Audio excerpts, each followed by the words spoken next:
Whakalahiatu and good evening. This is BCN's News Bulletin. Government has announced the merge of the Niue Development Bank and the Niue Commercial Enterprises Limited before the end of this year.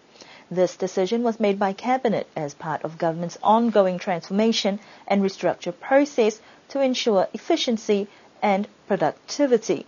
Premier Toketalangi also confirmed that the amalgamation of the financial institutions is based on reports from consultants who were commissioned to review Niue's financial status. Niue Commercial Enterprises Limited is commonly referred to as an agent of Kiwi Bank. Government's focus now is to select a new board of directors and appoint a manager. Yesterday, the Niue Legislative Assembly had their final meeting for the year with a wide range of questions and motions for consideration.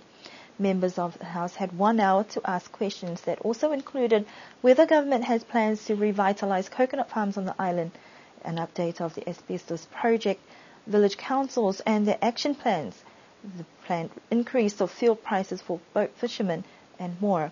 But there were 4 motions that were discussed. The first, put forward by Common Role member Stanley Kaloni, for the price of aluminium cans that are sold to the Catholic Mission can recycling project to be increased to 10 cents per can as previously agreed by the Premier. The motion was carried with 12 voting for the motion and 1 member abstaining from the vote.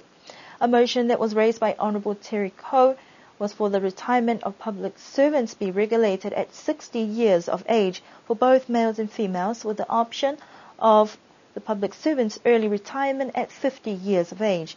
When put to the vote, that motion was also carried forward with 10 votes for the motion, 1 against and 1 member abstaining. Another motion that raised many questions and debate was presented by Common Role member Stanley Kaloni, that a photographer based in New Zealand and a non-Niuean resident be removed as a director on the Niue Tourism Authority Board, and a suitable Niuean resident director be appointed in his replacement. That motion was carried forward with 8 votes for the motion and 3 against. The final motion was from Common Role member Terry Coe for a school Kiwi Saving Bank scheme to be started in the new term in 2014 for both schools. That motion was successful with 11 voting in favour, 1 voting against and 1 member abstaining from voting. The meeting concluded with each of the members of the House putting forward their last few thoughts and thanking their constituencies for their support throughout the year, as well as wishing all a safe festive season as 2013 comes to an end. Niue's Pacific Environment Community funded solar energy project is nearly completed, with the solar panels installed on the site near the Niue Power Station. This solar energy project will aim to replace about 360,000 kilowatt hours of diesel-powered electricity, with the solar-generated electricity being directly fed into the main power grid. This week, a Japanese government representative has been on the island to observe the project and hold discussions with various counterparts on the island, working towards forging a closer relationship between both countries. Have more cooperative with your country to get to work together with for the prosperity and happiness of people in our Pacific region, the Hokkaido Islanders Declaration, and by that declaration we announced the fund, Pacific Environment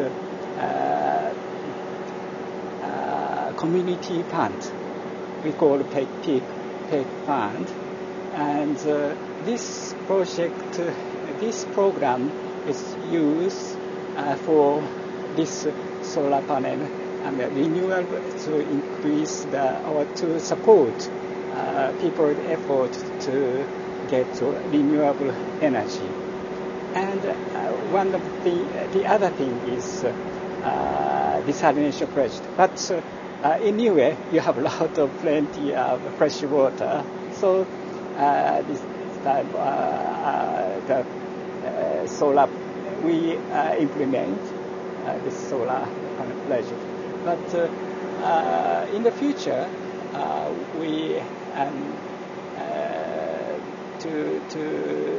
we should deal with other environmental problems. So, for instance, waste management and that's like. So, we would be very glad to work together with solve that kind of problems. That's a challenge, our challenge. Mr. Miyoshi says that the visit has also been a familiarity opportunity to better understand Niue, and we asked Mr. Miyoshi about his thoughts of the island. So nice country. So when I back to Japan, I very much willing to and want to promote or to I want to let people know about the fascinating islands, beautiful islands of Niue, and nice people of Niue, and very natural landscape. So,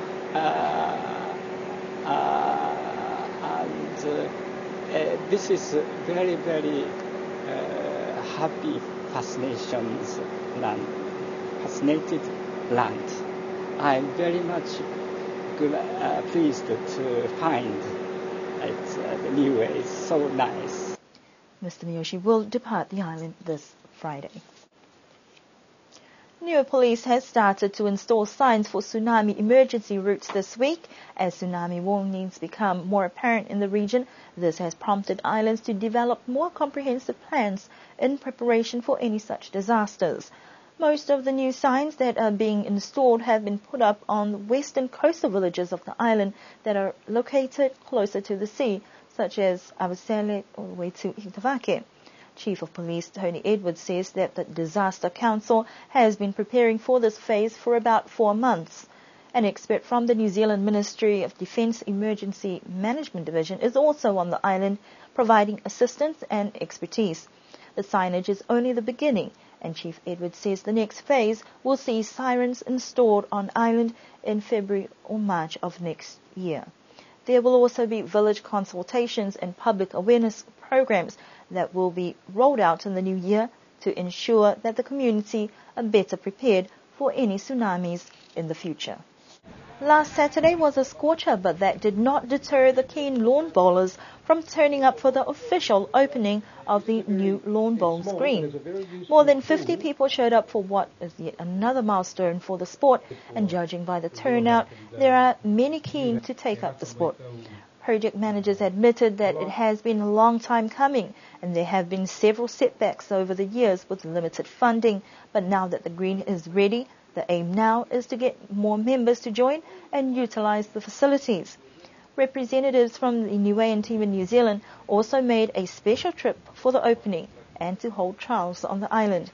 Niskaga President Des Hepa acknowledged all those who contributed to the development since 2005 and elaborated in detail the gradual progress, challenges and achievements during the project. Mr. Hepa proudly announced that the lawn bowls area was developed by locals. That is a major achievement.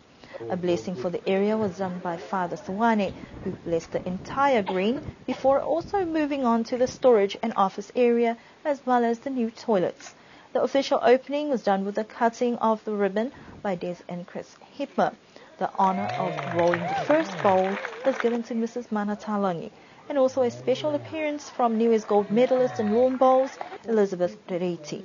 With the formalities out of the way, the green was open to all who wanted to play a friendly game.